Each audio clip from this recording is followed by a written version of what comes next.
Hey everybody, welcome to the Fight Game Media recap of Canelo versus Saunders. Joining me is our boxing insider and someone who does a whole lot of stuff otherwise for Fightful, his own stuff, his own YouTube channel. Carlos Toro, what is going on, my friend? Hey, thanks so much for having me here. And I gotta admit, this was a pretty fun night of boxing, and overall, the atmosphere, the crowd. I mean, this was the kind of event that I missed throughout the entire pandemic. And I gotta say that the main event, I think it delivered. I thought the whole show was fun, and there was a lot to talk about considering the aftermath of that fight between Canelo Alvarez and Billie Joe Saunders. It did not end the way I thought it was going to end, to be honest with you. Before we get into it, what's the video that you got in the back there? What you mean this right here? Well, there's like a is that a video? It's like a it looks like there's like a DVD or something, a boxing something back there. Oh no. So funny enough, so this is a kind of like a little light up glass panel that my girlfriend got me as I think it was like a Christmas present a while back. And not actually, it wasn't even a Christmas present. She just gave it to me because it was because she found it and thought it was really nice. And basically, I can like change the lights and Oh everything. wow. It's one of my favorite things. And that the moment she gave it to me, I'm like, I'm putting this in every video that I'm in, and I'm gonna change the colors a lot of times. So it's part of my setup, and I wouldn't change it for the world. Very cool. So as you can tell, I'm University of Arizona out here, and the reason is because next week, actually, in about 10 days, my son graduates from the University of Arizona. So I'm heading out there, but just wanted to shout out my son Brian. Congratulations, and I'll see you soon. I will not. I'm gonna make sure my girlfriend doesn't watch the live stream right now because she is from Arizona State. She graduated from there. Oh no, yeah, it's a blood feud. Yep. All right, so let's quit bearing the lead here because Canelo Alvarez did beat Billie Joe Saunders. He even called his shot. He called the round. He didn't actually call one round. He called a few rounds, but he was in the right area of the rounds. Billie Joe Saunders could not get off of his stool after the 8th round. And, you know, Carlos, when people think the hard part is everyone's watching this live, everyone's on Twitter, and you see him, you see the referee wave it off, you see Canelo on somebody's shoulders, and the immediate thought is, oh, this guy quit. And it's really hard for the viewer at home without the knowledge of really what's going on in the ring to understand what happened. What is the latest on why Saunders could not come out for the 9th round?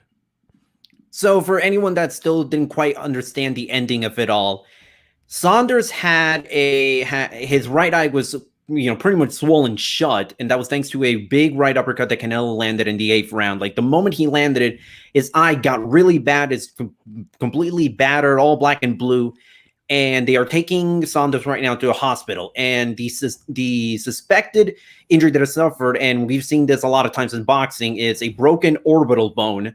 Yes. And obviously, this is still speculation, but based on based on what we've seen, based on kind of how that fight just ended abruptly, Saunders must have been under a lot of pain, probably couldn't even see out of that right eye because of the pain that he was going through and how swollen that eye was.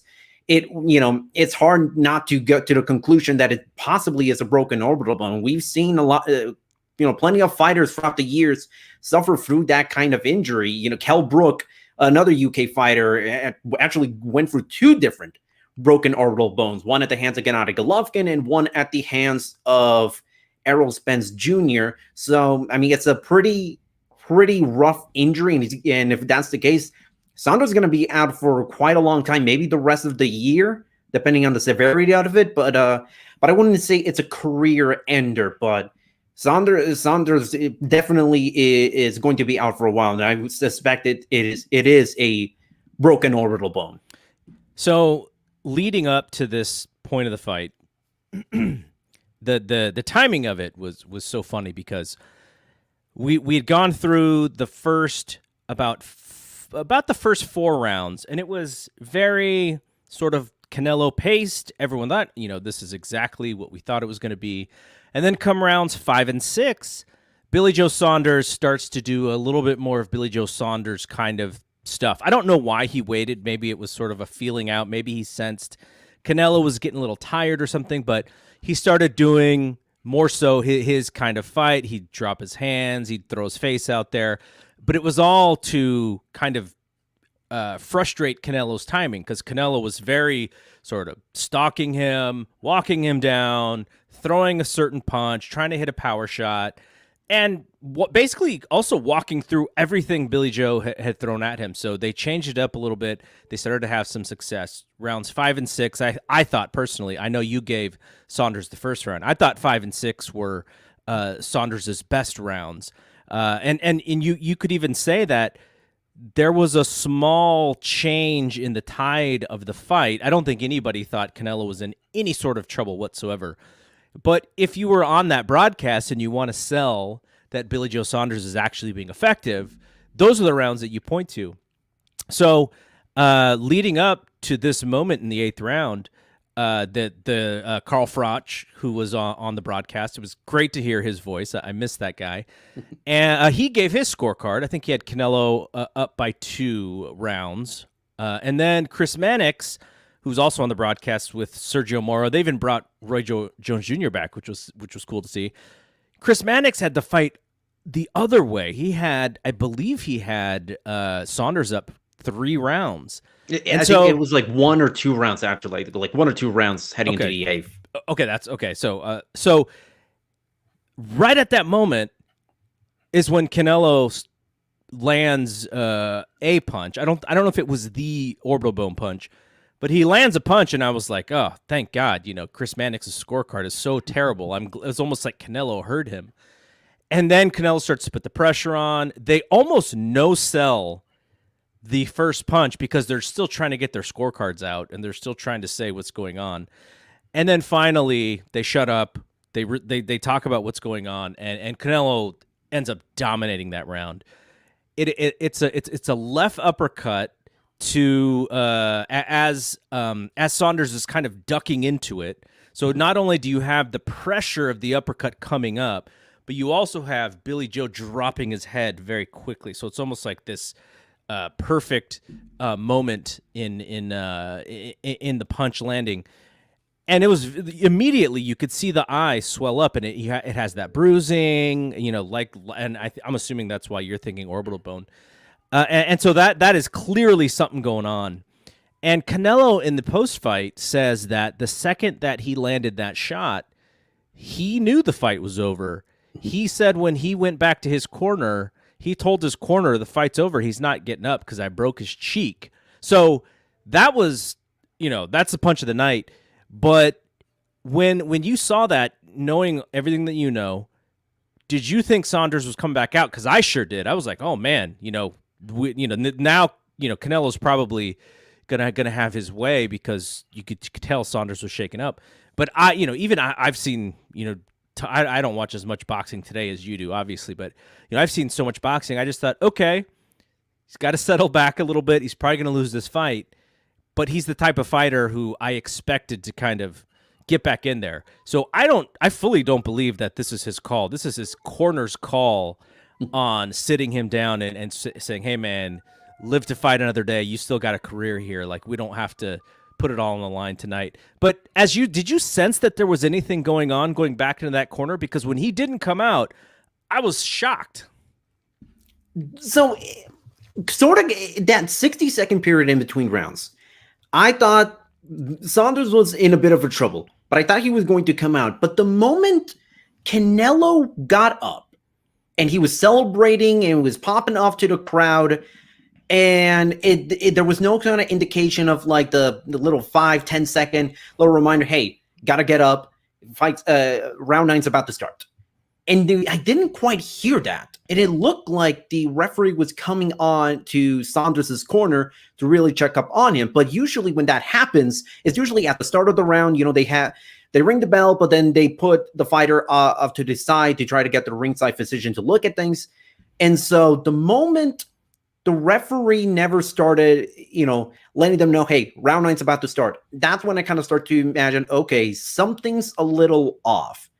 But even then, I still wouldn't have predicted that the fight was going to be over then. Because even when Canelo landed that uppercut, it wasn't like Saunders was, was knocked down or he was like seriously hurt. He was still fighting on, but granted, Canelo was having his best round up to that point. So it was a really quick turn of events. I was surprised by it, but overall not shocked because listen, you can't, the thing is you can't see, an eye injury or at least like internally. So we can't tell how much pain Saunders was in at the time. So probably he may have been going through so much pain that his trainer Mark Tibbs just look at it and it's like, okay, look, I got to stop this fight because Canelo, his right hand was landing on Saunders throughout the entire night. Now he wasn't throwing it that much. He only landed, 50 some odd power punches, but whenever he landed that right hand, Saunders was visibly not hurt, but there were times when even when Saunders was trying to tell Canelo, that didn't hurt me, I'm not affected at all.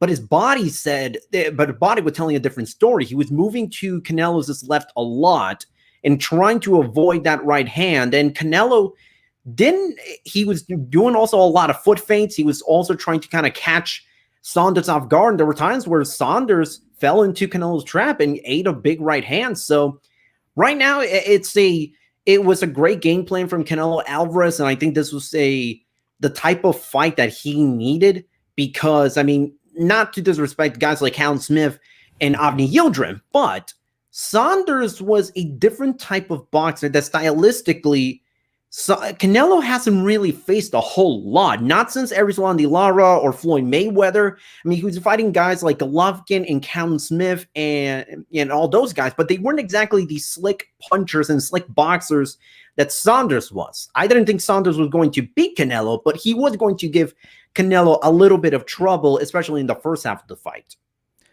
There was, I would say, I guess you could call it drama. It was a small piece of drama early in the week when they talked about size of the ring. Billie Joe Saunders wanted a much larger ring so that he could move, and he said he was going to go home if they did not cater to what he wanted. He got his way. I think they had the bigger ring. Do you think that had anything to do with how well he did in some of those rounds? Do you think that larger ring helped him? I think to a certain extent it did. Saunders does excel at his best when he's moving around alongside the ropes and circling around his opponents. And I think that Canelo probably would have had a little bit of an easier time had the ring been 20-20 instead of, I think it was 24-24 at the end. But ultimately, I didn't think that was going to be the reason Saunders won that fight. It was going to take a perfect performance from Billie Joe Saunders while also probably having a mediocre night from Canelo Alvarez, and neither of them really happened.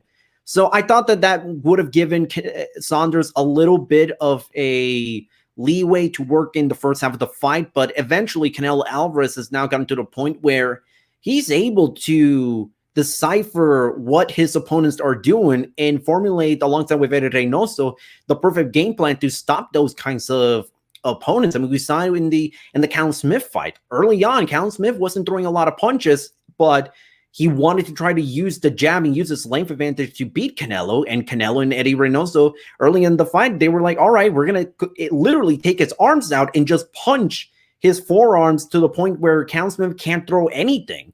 So it wasn't going to be that big of an issue as far as the end result was concerned, but I thought it was but Saunders trying to play a little bit of mind games because that's what Saunders likes to do in and outside of the ring, and B, to try and push the fight into his favor as much as he could, because let's be honest, Saunders was probably never going to win a decision if it was close in Texas, with Canelo being the star that he is right now, and with the crowd seemingly exploding with every punch that Canelo landed. Saunders really needed every single advantage and probably some more in order to pull off the upset. And honestly, I wasn't surprised but that Canelo would beat Saunders the way he did. I thought it was going to go to a long, hard-fought decision, Canelo winning maybe 9-3, but at the same time, Canelo stopping Billie Joe Saunders, technically, it kind of goes along with how well Canelo has been fighting, especially in the past 6 months. What did you think of that crowd? Man, this was the best crowd, I would say, since the pandemic started. I mean, we didn't really mention it was a pre-pandemic crowd. it pretty much was. This was.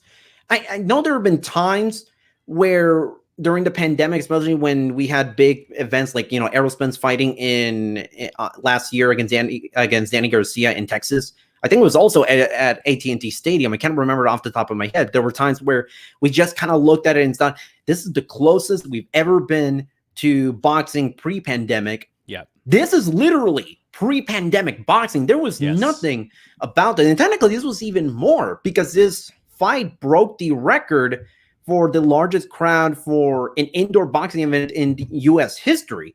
Now, of course, obviously, we both know that they like sports in general likes to inflate attendance numbers, but that still looked like a really, really full crowd. And the number that was announced was 73,126. Now, even if that number was inflated, that I would still bet that the real number is probably did break the all-time attendance record, which was Ali Spinks 2 at the Superdome back in 1978, which was 63,350. And I was looking at the available tickets remaining online right before the event started. It did not look like there were 10, 15,000 tickets remaining. It did look like it was somewhat close to that number. If I were to guess, maybe lowballing it, 64 to 65,000, highballing it, maybe 70,000 at the most. There have been big fights there before. Obviously Canelo's a giant star, but this being one of the first major events where a good number of people have at least had one shot of the vaccine, I'm sure that was a big factor in this number.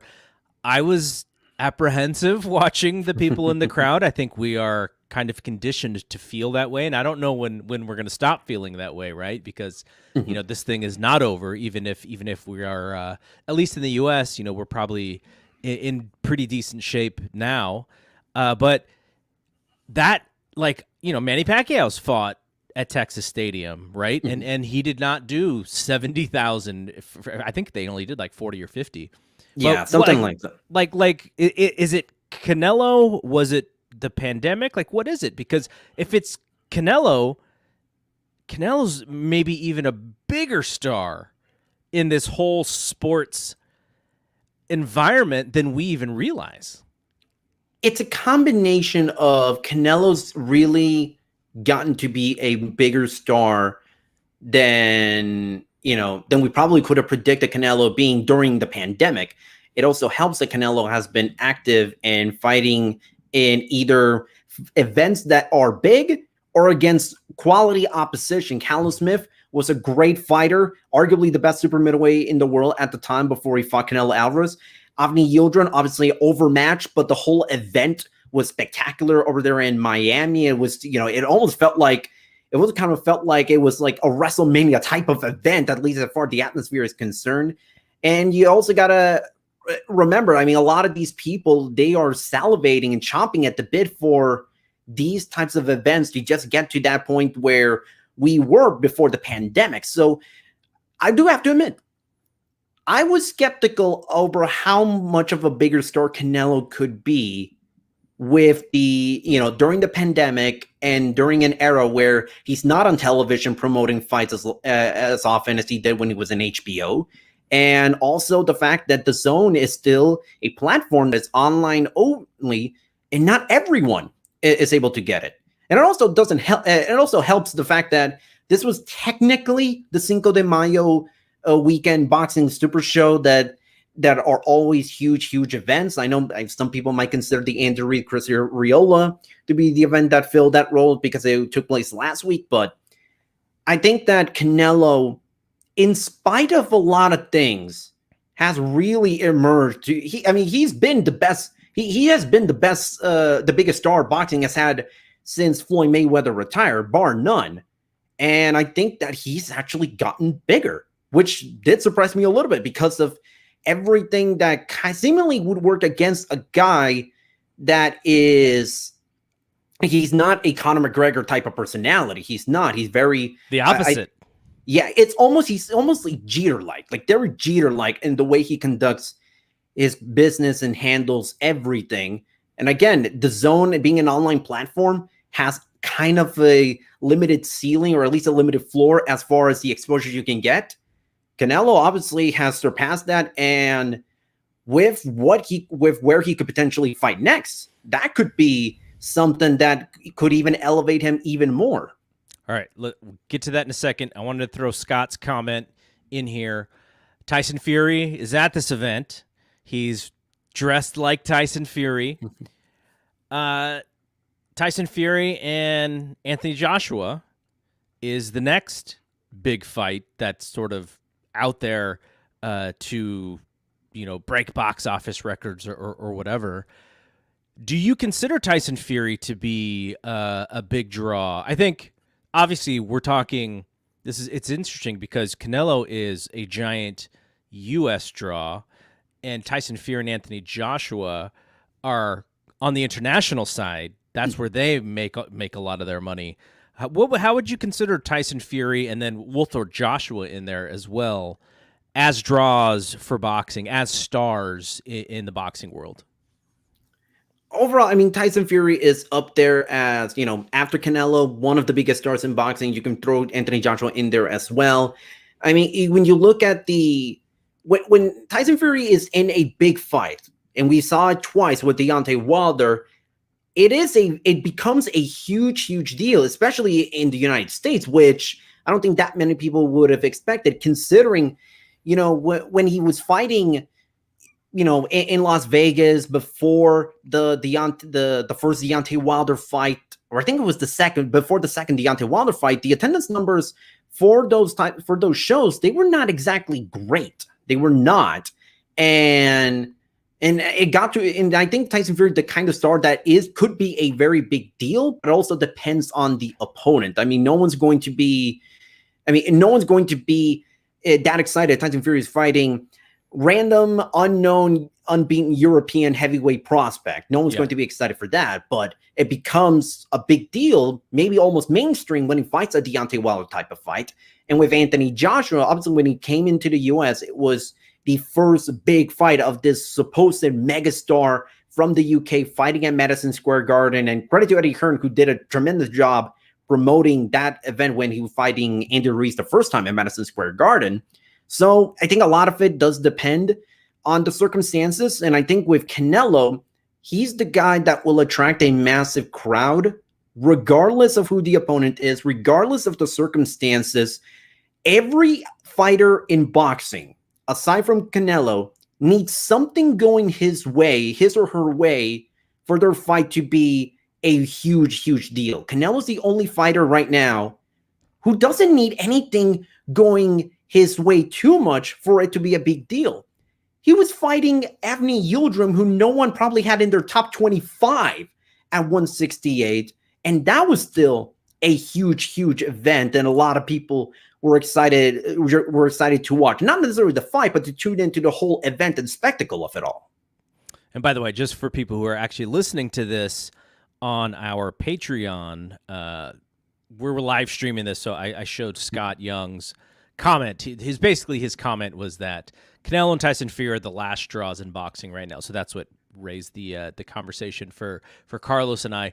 Okay, so this is the question, I think, which is, who is next for Canelo Alvarez? Canelo Alvarez, it has the sweetest deal in boxing because of his stardom. He's got so much leverage. He doesn't sign long-term deals. He's essentially like the NBA free agent who just signs 2-year deals or 1-year deals so that he can, renegotiate at the end of every season. So he's in a sweet spot. He can call the shots. He can go work for anybody who he wants. He's done stuff with Eddie Hearn. We know that he's been with Golden Boy in the past. Caleb Plant is the one that is on everyone's list. You've been writing an undisputed column for us at Fight Game Media. The entire idea of your column is how do we get undisputed champions at each weight class? And we are most of the way there here. Is Caleb Plant next, and how do they make that fight? So the short answer is Caleb Plant is next on Canelo's radar. That is the fight that he set out ever since he started doing this, fighting every 2-3 months on his journey to becoming the undisputed super middleweight champion.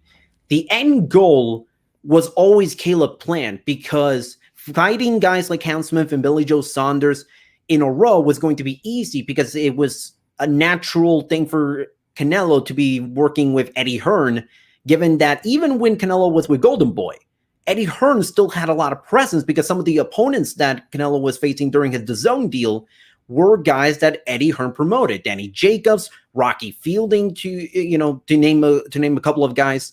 So obviously the end goal was going to be Caleb Plant, and the reason why it wasn't a fight that happened sooner was there's a number of factors, and probably maybe arguably the biggest one is the fact that Caleb Plant is a PBC fighter, and he doesn't fight for DAZN, doesn't fight for Eddie Hearn. And so there is a lot of moving pieces when it comes to Canelo and PBC.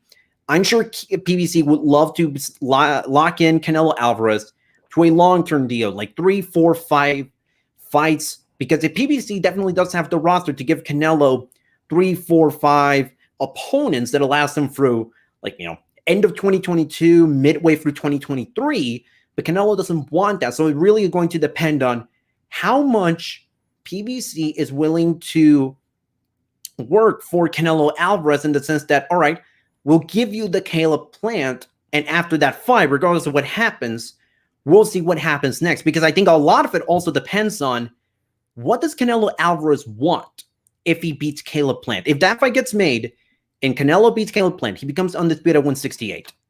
What does he want to do next? Does he want to get the best possible opponents? Does he want the biggest money fights that can be made? Maybe he wants to go to 175 again, and maybe win a title there again, depending on how the situation looks with guys like Artur Beterbiev, Joe Smith Jr., Dimitri Bivol. And I don't think Canelo Alvarez has looked that far ahead where he can simply, predict where he's going to go. If he wants to stay at 168 after unifying the division by beating Caleb Plant, PBC is probably the favorite to, at least in the short term, because you got guys like David Benavidez, you got guys like Jamal Charlo waiting in the wings, who could be really good opponents for Canelo Alvarez. If Canelo Alvarez wants to move back to 175, then it goes back to maybe working with Matchroom for a fight against Dimitri Bivol, the WBA light heavyweight champion. And the flexibility with fighting Bivol is that that's a fight that you can do at super middleweight, because Bivol has no problem, has said so in the past, that he can go back to super middleweight to fight Canelo Alvarez. And it could also involve working with Top Rank, because Top Rank owns 3 of the 4 belts at 175. And if Artur Beterbiev and Joe Smith Jr. fight and have their unification fight by the time we reach the end of 2021, who's to say that Canelo Alvarez doesn't think, all I got to do is fight Dimitri Bivol and fight the Joe Smith, Artur Beterbiev winner? Those 2 fights alone, there's already an undisputed title at 175, which is even rarer, because you look at Canelo Alvarez in his mission for the last 6 months, it's been about legacy in the form of winning titles and unifying divisions.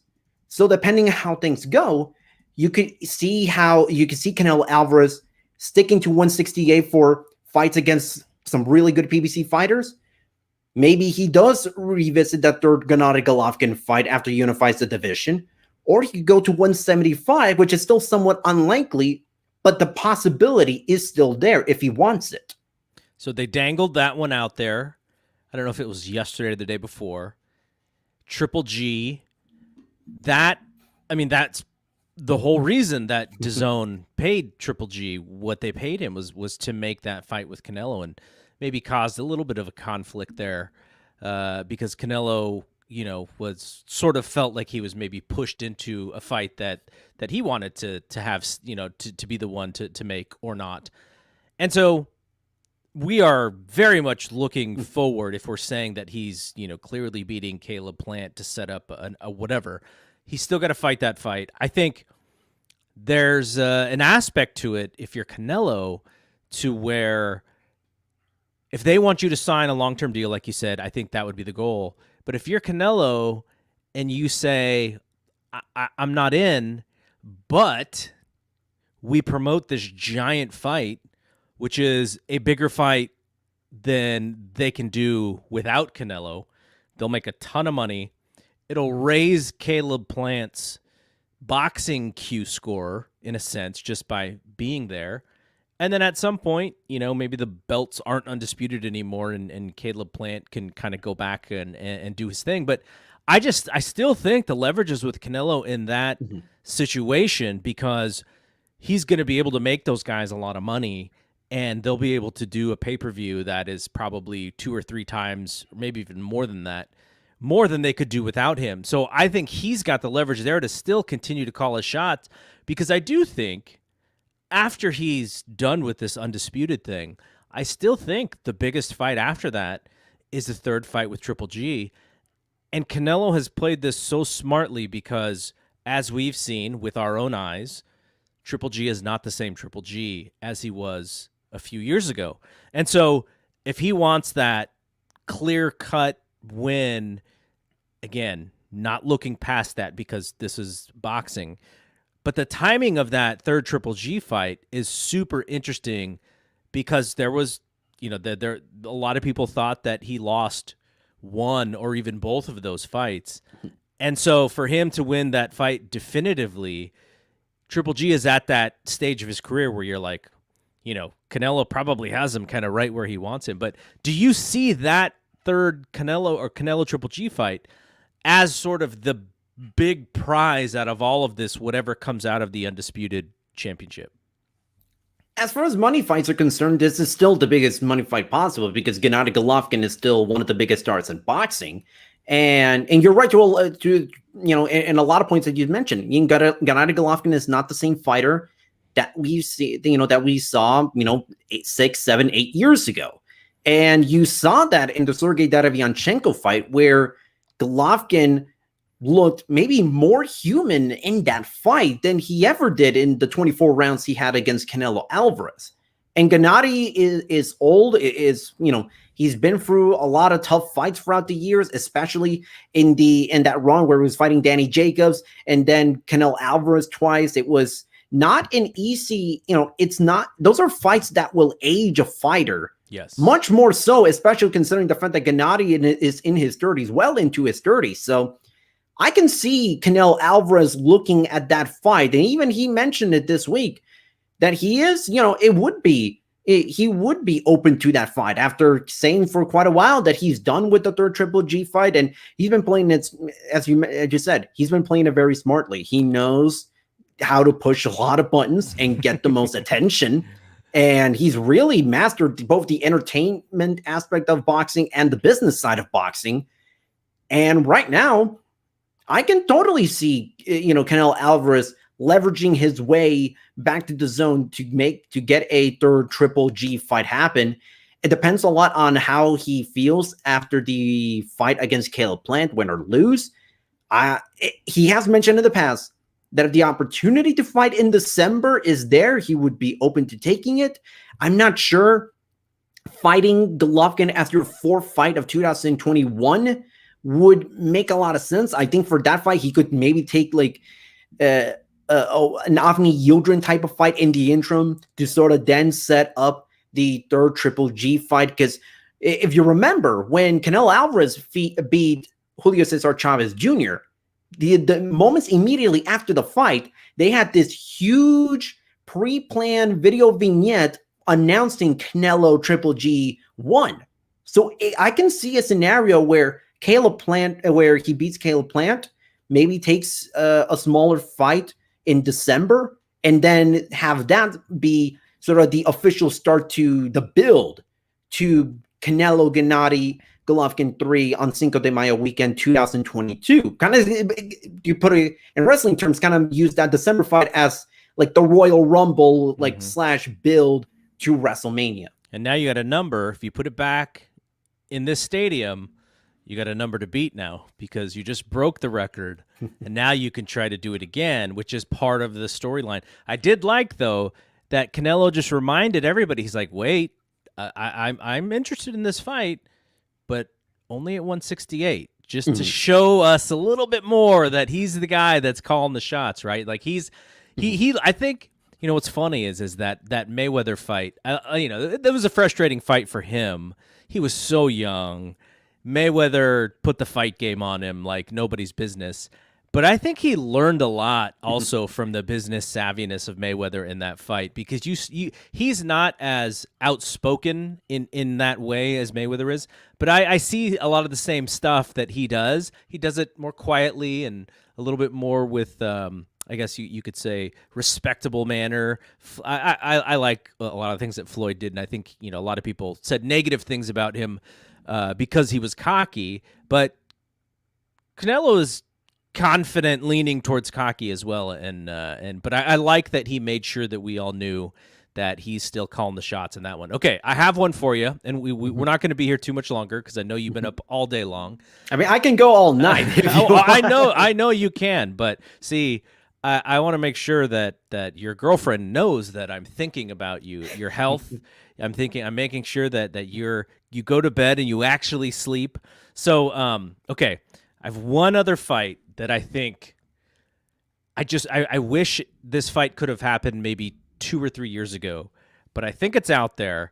It gets teased every once in a while, but I think maybe side by side with Triple G, it's probably the biggest fight that they can make, and that is bringing Andre Ward out of retirement, whether it's at 75 or 68. That is, Andre Ward's still undefeated. Canelo's only lost one time.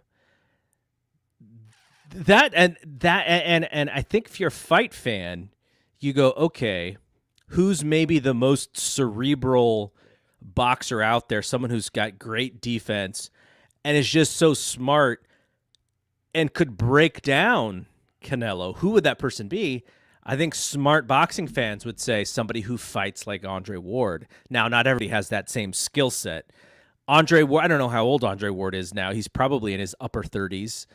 But could you ever see them making that fight, or have we just missed the boat on it?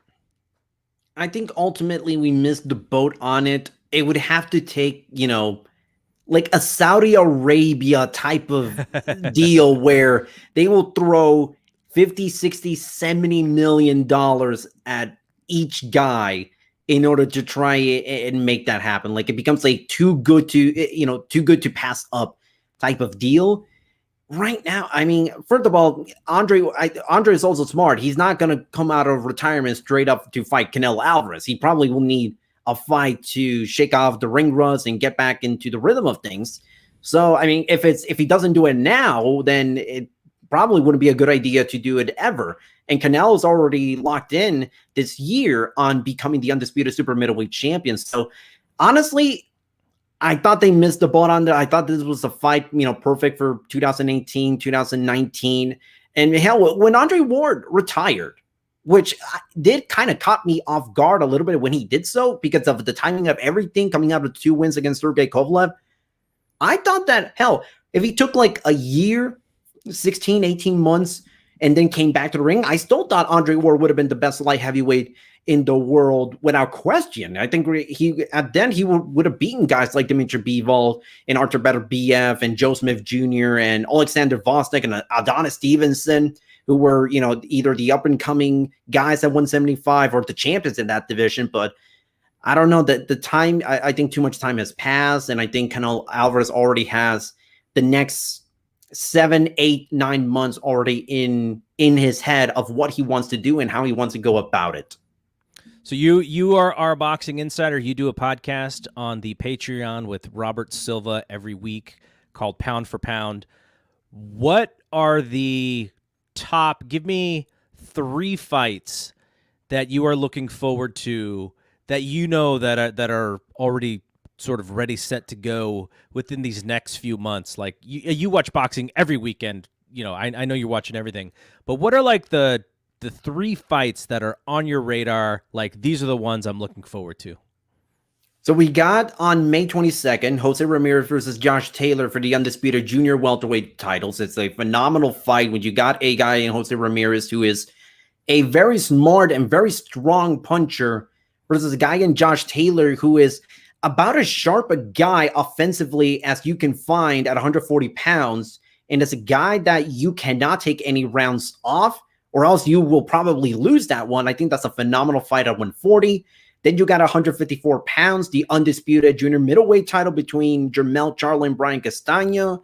Jermell has been the top guy at 154 for a little while. Brian Castano is a guy who has really burst onto the scene and really elevated himself in the eyes of a lot of boxing fans. Like only like the most hardcore of hardcore knew who Brian Castano was before 2019. And he went on and he came off a absolutely phenomenal performance against Patrick Teixeira to become the WBO junior middleweight champion to set up the fight against Jermell Charlo. And I think that's a fantastic fight, about as good a fight you can make at 154. And then moving really, really far ahead to September 11th, oddly enough, you got a planned super bantamweight title unification between Stephen Fulton Jr., the WBO champion of that weight class, and the winner of next Saturday's Luis Nery versus Brandon Figueroa fight for the WBC super bantamweight title. I think Stephen Fulton, his fight against Angelo Leo in January, really showed that he is arguably the best super bantamweight in the world, which is amazing considering how young he is. I think he's probably like 23, 24 years old right now. And he's arguably the best at 122. And then you got Luis Nery, who is a dynamite puncher, maybe the most dangerous puncher at 122. And Brandon Figueroa, this big, tall, young, like baby face looking kid who is a really, really good up and coming super bantamweight. And the winner, whoever wins between Luis Nery and Brandon Figueroa next week, will make for a absolute mouth-watering fight for Stephen Fulton Jr. in September. All right, before I let you go, what year would you consider the year that you really first started covering boxing, or at least writing about it? Summer of 2016, and more specifically, maybe about 2 weeks before the Leo Santa Cruz and Carl Frampton fight at the Barclays Center. That's when I first became a boxing writer. I've been a boxing fan really ever since I was born, because my father would always have boxing on and would always watch boxing. But I would say I started covering boxing really in about 2 months. It would be 5 years since I've gotten into boxing as a journalist, as a reporter and writer. So pretty much since you started writing, you've seen Canelo at a very high level. Now, he's fighting guys. The way that they bring him up is very smart. He's fighting top level talent as they're sort of, later on in their career. Like, he would fight Miguel Cotto at a time where, Miguel Cotto wasn't the Miguel Cotto that people remember. Same with Amir Khan. His real top, and this is all after the Mayweather fight. The Mayweather fight was literally too early for him, but how can you turn down that payday? Amazing, crazy payday, and like I said, really a business class for Canelo. So you get into these last few years, and Canelo's the top guy. I don't know where you have him on your pound for pound. I'm sure very high, but since you started covering boxing, who has been you consider sort of that top fighter, the best fighter that you've been watching? I'm sure it could even be some of the guys at the smaller weight classes who people watching this may not even know. But and let's give a top 3. Since you've been covering boxing, who have been your top 3 guys as far as that pound for pound thing that everyone likes to throw around? Canelo right now, I would say Canelo is my number one, and I actually have him as my number one guy, pound for pound, because I mean, you look at the skill set, you look at what he's been able to achieve, and especially the way he's been handling his business, for the last 3-4 years, the names that he's gone through is absolutely incredible. Gennady Golovkin twice, Danny Jacobs when he was still a top middleweight at the time, Sergey Kovalev, which, even though it's a past his prime Sergey Kovalev, Kovalev was still a pretty dangerous fighter at 175. Yeah, he went up to Kovalev's weight. Yes, and he fought Callum Smith. He now is beating Billie Joe Saunders. I mean, those are 4 or 5 really, really good boxers. And aside from the first from the 2 Triple G fights, Alvarez pretty much dominated all of those guys in some way, shape, or form. And he did so with different styles and different game plans for each one of them. I guess the other 2, one of them has to, obviously, to me, is Naoya Inoue, who's the unified bantamweight champion. I've said this for a long, long time, and I'll keep saying this until I'm wrong.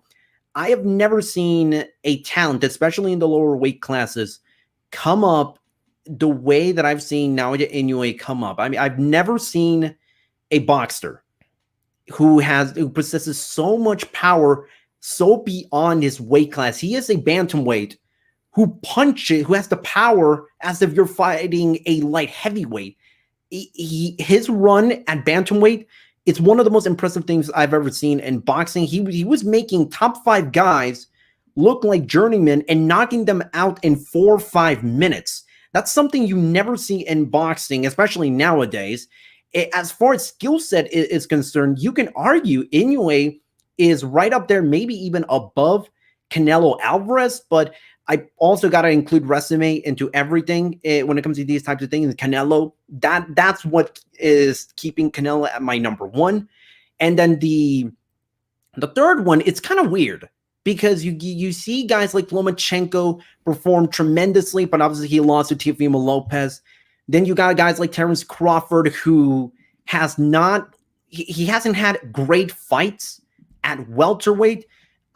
You can argue, I would say maybe, possibly, Alexander Usyk, who had one of the most impressive cruiserweight runs within the span of a year and a half, 2 years in boxing history, becoming the undisputed cruiserweight champion. You can argue that Alexander Usyk may be the greatest cruiserweight in history when it's all said and done. And even his run at heavyweight, it has not been great, but I wouldn't call it necessarily bad. And I think he's biding his time, depending on what happens with Tyson Fury, Anthony Joshua.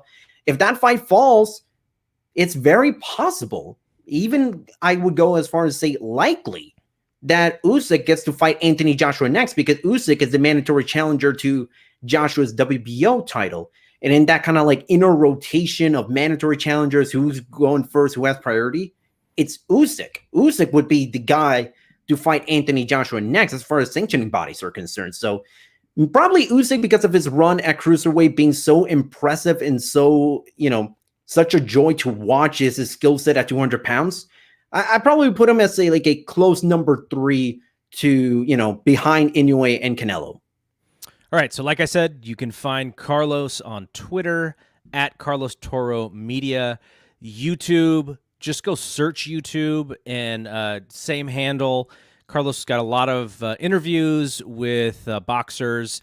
And then he is also on our Patreon. As I said, he and Robert Silva do the Pound for Pound podcast.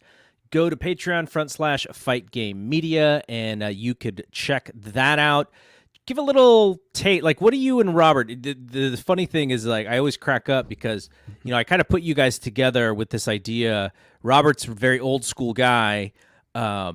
He just had a birthday yesterday. Happy birthday, Robert.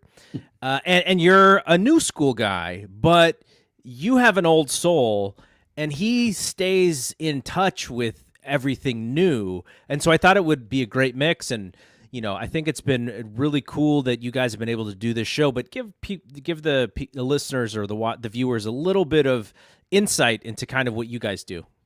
So basically, Robert and I, we look at the current outlook of boxing, and Robert brings in a lot of historical expertise on everything. I mean, Robert is one of the very few guys I would outright call a boxing encyclopedia, where he can just bring out a random memory, a random fighter like that, no matter what the discussion is. And we kind of look at things, and we kind of, at times, we are actually kind of experimenting a little bit, not on purpose, but it's just the way that the show flows, where we kind of bring a little bit of humor in this. I remember when we were discussing Edgar Berlanga, the Dynamite super middleweight prospect, we now kind of have a nickname for Edgar Berlanga, that he's essentially the Adam Dunn of boxing.